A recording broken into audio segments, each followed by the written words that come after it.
God's will be done. I should say shall be done. There's an old joke, about the Harvard professor who was walking along the Charles River in Boston. Someone had fallen in and was shrieking, "I will drown if no one shall help me." And so the guy just passed on because he was a Harvard professor, and he said, well, that's how he feels about it. I don't want to get in the way. If he had said, "I shall drown if no one will help me," the Harvard professor would have rescued him. But, sometimes it doesn't pay to be too exact. At any rate, it's very, very important to bear that in mind, the divine will in history. And that is a part of what I'll be talking about this evening. So, our title, as Mike pointed out, is the papacy really holy? And this is a very important question today.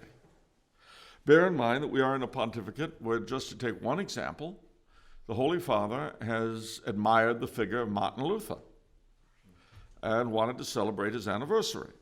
Now, my first reaction to that was, well, I suppose the only way to celebrate it is by treating the current Holy Father the way Martin Luther treated his. What's a boy to do? If that's what he wants, there's one thing I learned as a comedian: give the audience what it wants, good and hard. If the Holy Father wants to be treated the way Leo the Tenth was treated by Luther, but by golly, that's what we got to do. But of course, my first reaction is not the correct reaction. It's just a gut feeling. The truth is that, humanly speaking, the story of the papacy is in many ways a very sorry one, if you want to look at the low points.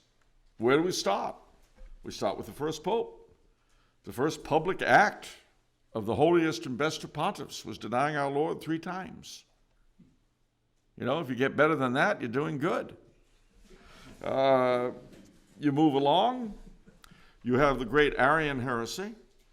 Now, of course, historians are divided as to the role of Pope Liberius, but any way you slice it, it's not all that credible.